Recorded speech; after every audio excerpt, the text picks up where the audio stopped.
पुण्यात सुरू असणाऱ्या एका बांधकाम प्रकल्पासाठी एक व्यावसायिक कर्ज घेतो। या प्रकल्पामध्ये काही राजकीय नेते त्याचे पार्टनर असतात। त्यानंतर या प्रकल्पाला स्थगिती मिळते आणि घेतलेलं कर्ज फेडणं त्या व्यावसायिकाला अशक्य होतं। कर्जाचा बोजा वाढत चालल्याचं कारण देत व्यावसायिक आपलं आयुष्य संपवतो आणि त्यापूर्वी केलेल्या व्हिडिओमध्ये काही राजकीय नेत्यांची नावं घेतो। आता या राजकीय नेत्यांवरचं संकट वाढायला सुरुवात होते आणि त्यातला एक नेता नॉट रिचेबल झाल्याची चर्चा जोर धरते। पुण्यातल्या या प्रकरणामध्ये नेमकं काय घडलंय आढावा घेऊया या स्पेशल रिपोर्टमध्ये। पुणे बांधकाम व्यावसायिक खलील शेख आत्महत्या प्रकरणात माजी आमदार रवींद्र धंगेकर यांच्या अडचणीत आणखी वाढ झाली आहे। या प्रकरणी स्वारगेट पोलीस ठाण्यात गुन्हा दाखल झाल्यानंतर रवींद्र धंगेकर आणि त्यांची पत्नी नॉट रिचेबल झाल्याची चर्चा आहे। दरम्यान अटकेची शक्यता लक्षात घेऊन धंगेकरांनी अटकपूर्व जामिनासाठी न्यायालयात अर्ज केला असून या अर्जावर सोमवारी सुनावणी होणार आहे। रवींद्र धंगेकरांवर गुन्हा दाखल झाल्यानंतर पोलिसांचं एक पथक धंगेकरांच्या घरी येऊन गेल्याची माहिती आहे। मात्र रवींद्र धंगेकर तिथं पोलिसांना आढळले नाहीत। तसंच त्यांचा फोनही लागत नसल्यामुळे ते नॉट रिचेबल असल्याची चर्चा पुण्याच्या राजकीय वर्तुळात आहे। मात्र धंगेकरांच्या वकिलांनी ते नॉट रिचेबल असल्याचा दावा फेटाळून लावलाय।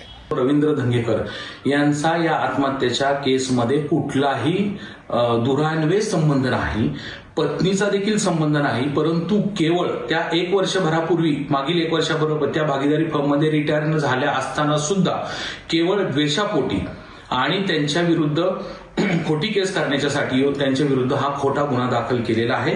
परंतु सर्व गोष्टी आम्ही न्यायालयाच्या निदर्शनास आणून देऊ आणि त्याच्यामध्ये त्यांना न्याय मिळेल अशी आशा व्यक्त करतो। हे प्रकरण आहे पुण्यातल्या एका बांधकाम प्रकल्पाचं। पुण्याच्या रविवार पेठेत उत्कर्ष असोसिएट्स या फर्म मार्फत इमारतीचं काम सुरू होतं। काम सुरू असलेली जागा वक्फ बोर्डाच्या मालकीची होती। या प्रकल्पात खलील शेख यांच्यासोबत रवींद्र धंगेकर, प्रतिभा धंगेकर, मनसेचे माजी नगरसेवक बाळा शेडगेच्या पत्नी वर्षा शेडगे आणि इतर काही भागीदार होते। न्यायालयीन स्थगितीमुळे हा प्रकल्प रखडला। खलील शेख यांनी या प्रकल्पासाठी कर्ज घेतलं होतं। प्रकल्प रखडल्यामुळे कर्ज थकलं आणि शेख आर्थिक अडचणीत सापडले। खलील शेख यांनी आत्महत्या करण्यापूर्वी एक व्हिडिओ रेकॉर्ड केला होता। या व्हिडिओमध्ये त्यांनी आपल्यावर होत असलेले कथित मानसिक अत्याचाराबाबत बोलताना माजी आमदार रवींद्र धंगेकर आणि मनसेचे माजी नगरसेवक बाळा शेळगेसह काही जणांवर गंभीर आरोप केले होते आणि त्यानंतर गळफास घेऊन त्यांनी आत्महत्या केली आणि पुण्यात मोठी खळबळ उडाली। या प्रकरणाची गंभीर दखल घेत स्वारगेट पोलिसांनी रवींद्र धंगेकर आणि त्यांच्या पत्नीसह 14 जणांच्या विरोधात गुन्हा दाखल केला। या प्रकरणी रवींद्र धंगेकरांनी गुरुवारी एबीपी माझाला प्रतिक्रिया देताना या प्रकल्पाला स्थगिती देण्यामागे राजकारण असल्याचं सांगत स्वतःचा बचाव केला होता। 4 वर्ष प्रोजेक्ट रखडल्यामुळे जे असलेलं बँकेचं लोन, थांबलेलं काम आणि ह्या सगळ्या त्रुटी निर्माण झाल्यानंतर हा प्रोजेक्ट आमचा ढासळला। शेळके साहेब म्हटले आपण त्याला 70 ते 80 लाख रुपये आतापर्यंत पोच केलेले आहेत, पण जीएसटीला जे पैसे त्यांनी भरायचे होते ते भरलेल्या त्या त्रुटी त्यामध्ये आहेत आणि ते 25 लाख रुपये त्यांनी जर नाही भरले तर आपल्याला भरायला लागते। म्हणून आपण त्यासाठी थांबलो होतो। त्याचा तो व्यवहार पूर्ण होत नव्हता। मी माझा पक्ष सुद्धा सोडला, काँग्रेस पक्ष मी ह्याच्यासाठी सोडला की हे कोणाला त्रास होऊ नये किंवा माझ्यामुळे हा प्रोजेक्ट बंद पडू नये म्हणून मी काँग्रेस सोडून शिवसेनेत। दुसरीकडे गुन्हा दाखल झाल्यानंतर पुणे पोलिसांनी धंगेकरांचा शोध सुरू केला असून त्यासाठी विशेष पथकं रवाना करण्यात आली आहेत। या प्रकरणात पुढील तपास वेगानं सुरू असल्याची माहिती पोलिसांकडून शुक्रवारी देण्यात आली होती।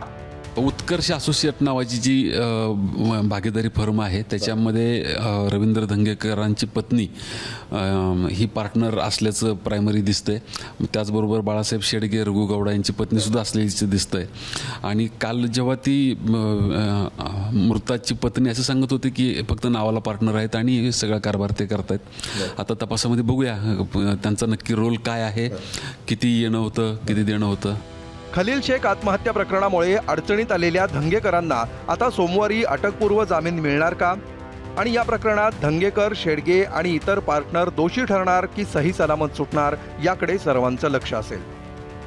मिकी घाई, एबीपी माझा, पुणे।